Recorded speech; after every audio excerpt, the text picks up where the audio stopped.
Hey everyone, it's Jim with Pash Fitness here with part 3 of the series about setting your goals.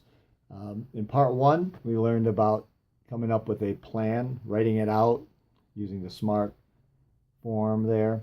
And in part 2, we talked about planning for and not being surprised by the obstacles that will come in our daily lives, things that we shouldn't be as surprised about as we sometimes act.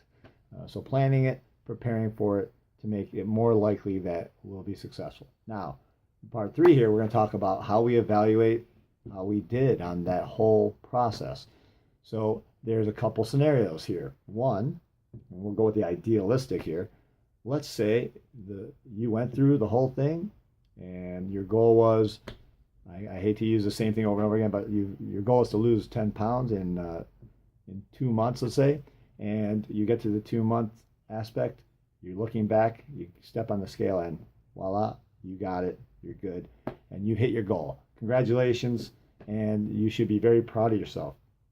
Now, that's great, and you have a decision there to decide whether or not you need to create some new goals or where to go from there. Now, the other alternative is that, hey, maybe after that 2 months, you look down at that same scale and it's kind of like, whoa, I didn't hit that 10-pound mark.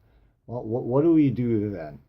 And what I want to make sure you understand is this. It doesn't make you a bad person. And there's two ways that you want to kind of confront this issue. Is one, really think about why. Why did that happen? Was it that you you hit all your exercises, your trainings, you ate the way you're supposed to eat, that you're committed to, and you went to sleep on time, you drank more water, all those things that you committed to, you did all those and then you still didn't see the results? Or did you do none of those things and not get the results you wanted? Or did you stray very often as far as selection of your food, your nutrition, or not going and doing that workout? Those are all very different possibilities, but you're going to need to be honest with yourself. And sometimes we can be extra hard on ourselves or extra easy on ourselves.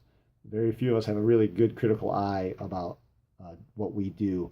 We're very good at judging other people's performances, but maybe not our own as much. So what I would recommend is get a friend to be kind of like an accountability partner for you, or maybe join a group. There's accountability groups everywhere. You can go on the internet and go just do a search on them.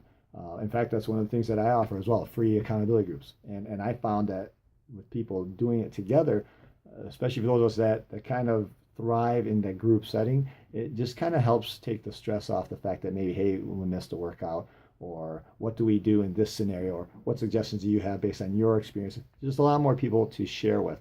And I'll be talking more about the accountability groups in part 4. So going back to evaluating yourself. Now, in either scenario, whether you've succeeded at this initial goal or you haven't, you're now at the point where you have to figure out, do we reestablish new goals? And so if you, in either scenario, it's up to you to decide whether or not you want to go further or go further, but in a much more guarded, more realistic manner with your goals. But again, share that information with someone, and maybe together you come up with a plan that's going to help you for that next series of goals that you're going to be going for. So at the end of all of this process, you should feel good. If you've done anything in that positive direction of what you were trying to go for, then you should be happy. You are better. That 2 months later, you should be better off if you've done any of the things that you committed to, any of them. You are better than you were on day one. So be proud. Don't be satisfied. If you want more, go get more. But don't forget that every little thing, and there's books that I'll be talking about that help me learn this and not be so hard on myself, that every little step, and if you do daily little actions, they'll add up to the big monster goals that you may have for yourself. So I know you can do it. Remember, build you first so you can give more to others. I hope you enjoyed this video, and we'll talk to you soon.